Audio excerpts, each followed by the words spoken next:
Almost 200 years ago, a remarkable group of men gathered in this room to write a constitution for the new nation that they had helped to create a few years earlier. They were a wise and learned group of people. They had learned the lesson of history. The great danger to freedom is a concentration of power, especially in the hands of a government. They were determined to protect the citizens of the new United States of America from that danger. And they crafted their Constitution with that in mind.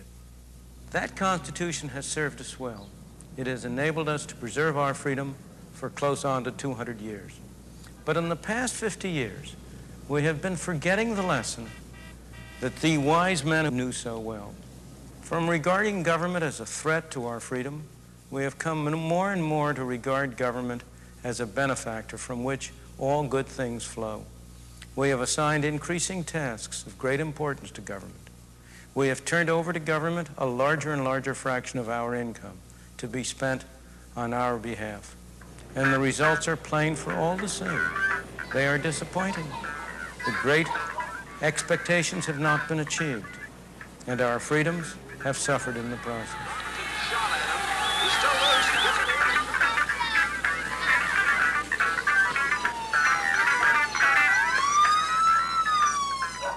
Where did it all go wrong? Government began to take an increasing part in our personal affairs nearly 50 years ago. It was 1933, at the lowest point of the worst depression in history. The idea took root that capitalism had failed, and that failure was responsible for the human and economic tragedy. In the early 30s, Franklin Delano Roosevelt and his advisors met here to devise programs to meet the problems of the Depression.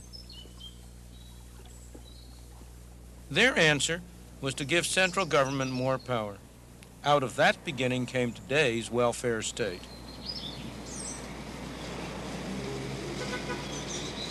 This Empire State Plaza in Albany, New York is a fine example of the difference between public political power and private economic power. It was constructed while Nelson Rockefeller was governor of the state of New York.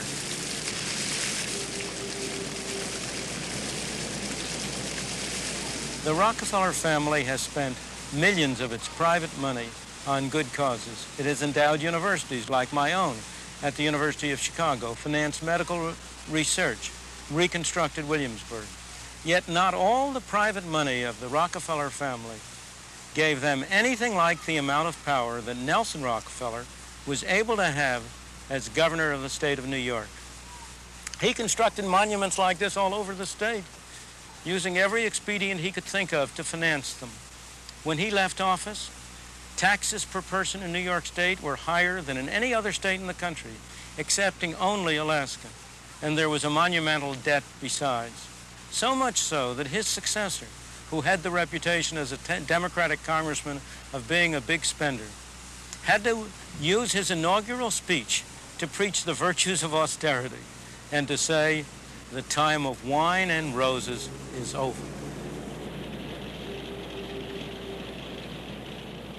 Look at this skyline. It's Chicago, and I think it's very beautiful. Much of it is less than 20 years old. Those tall buildings were built by private enterprise for use by private enterprise, not by government for use by government bureaucrats. These are productive monuments, not a burden on the taxpayer, a burden that has almost bankrupted New York City. The irony is that for the most part it was good intentions that led us to where we are today, a nation governed by bureaucratic empires. I wonder whether, when they built this building, they realized that it was going to come out looking like a fortress. From modest beginnings in 1953, the Department of Health, Education, and Welfare has grown into a veritable empire. Only a small part of its total staff is housed in this headquarters building, a mere 2,000 bureaucrats. Its budget is the third largest budget in the whole world, exceeded only by the entire budget of the United States and of the Soviet Union. It employs directly 150,000 full-time people, and the empire it rules employs another million.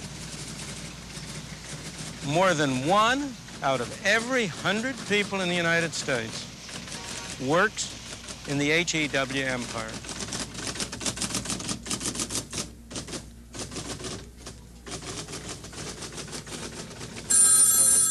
As we have seen in this series, the Department of Health, Education, and Welfare is spending increasing amounts of our money each year on health. One effect is simply to raise the fees and prices for medical and hospital services without a corresponding improvement in the quality of medical care that we receive. It is controlling more and more of the food and drugs we buy, in the process discouraging the development and preventing the marketing of new drugs that could be saving tens of thousands of lives a year. In the field of education, the sums being spent are skyrocketing, yet by common consent, the quality of education is declining. More and more money is being spent and increasingly rigid controls imposed to promote racial integration, yet our society is becoming more fragmented. In the field of welfare, billions of dollars are being spent each year, yet at a time when the standard of life of the average American is higher than it has ever been in history, the number of people on welfare rolls is growing. Social Security, the budget is colossal, yet it is in deep financial trouble. The young complain, and with considerable justice, about the high taxes that they must pay, and those taxes are needed to finance the benefits that are going to the old. Yet the old complain, and also with justice, that it is difficult for them to maintain the standard of life that they were led to expect. A system that was enacted to make sure that the old never became objects of charity sees an increasing number of our older folk on the welfare rolls.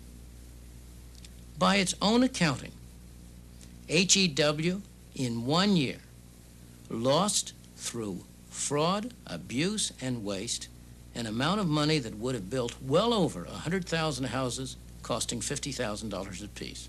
Little wonder that those initials are increasingly coming to stand for how to encourage waste. They found in some cities that upwards of 20 to 25% of all the people currently receiving welfare are either totally ineligible for welfare or are receiving more than they should be receiving. And it appears in looking into this that the main reason for this is not the welfare laws themselves, but the way they're administered. They're administered in a very lax and loose manner.